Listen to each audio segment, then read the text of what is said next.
Hi friends, welcome to akshay.com. அதிக நேரம் எடுக்காதுங்க. 5 மணிக்கு செய்ய ஆரம்பிச்சிங்கன்னா 5:10க்குள்ளே செஞ்சு முடிச்சிடலாம்.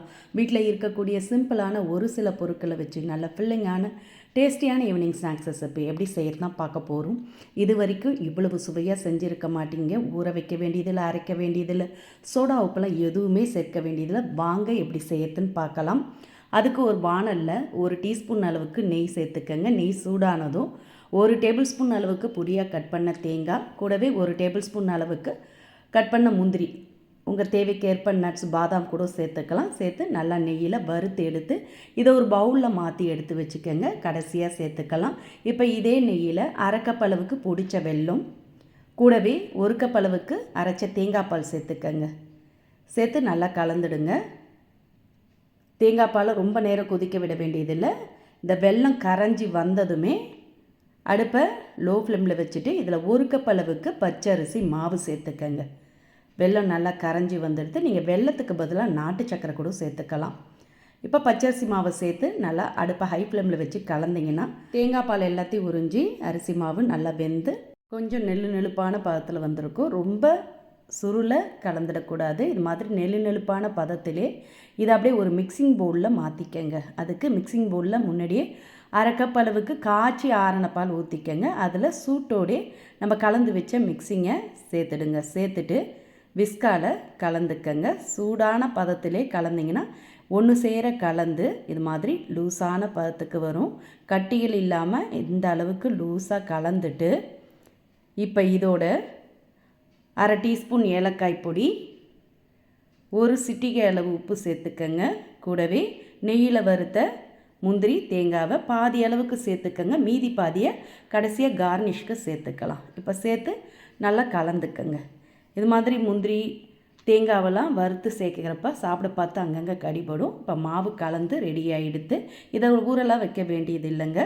இதை அப்படியே நம்ம பவுலில் ஊற்றி ஸ்டீம் பண்ணி எடுத்துக்கலாம்.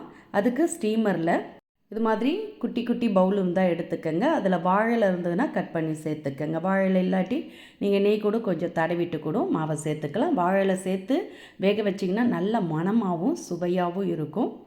எடுக்கவும் ரொம்ப ஈஸியாக வரும். இப்போ 4 பவுல்லேருந்து 5 பவுல் கிட்ட உங்களுக்கு மாவு எந்த அளவுக்கு இருக்கோ அந்த அளவுக்கு பவுலில் ஃபில் பண்ணி இதை அப்படியே ஸ்டீமரில் ஸ்டீம் பண்ணிக்கங்க.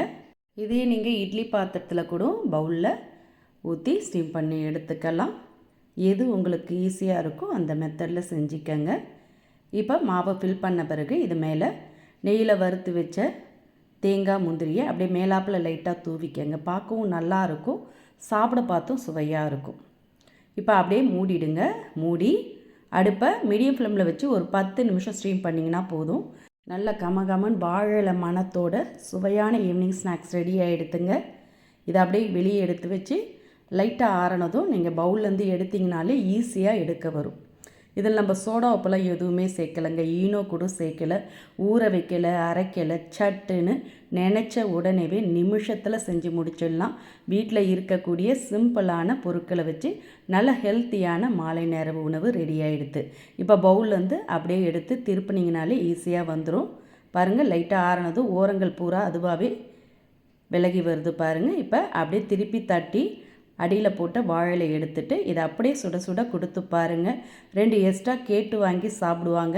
தேங்காய் பால்லே சேர்த்து செஞ்சு வேக வச்சதுனால ரொம்ப ரொம்ப சுவையாக அருமையாக இருக்குங்க. இதே மாதிரி இதே அளவுகளோட இந்த ஈவினிங் ஸ்நாக்ஸ் ரெசிபியை நீங்களும் ட்ரை பண்ணி பாருங்கள். இந்த ரெசிபி பிடிச்சிருந்தா லைக் பண்ணுங்கள், ஷேர் பண்ணுங்கள். மறக்காமல் நம்மளுடைய சேனலையும் சப்ஸ்கிரைப் பண்ணி வச்சுக்கோங்க. மீண்டும் இது மாதிரி சிம்பிளான புதிய வீடியோவை நாளை சந்திக்கலாம்.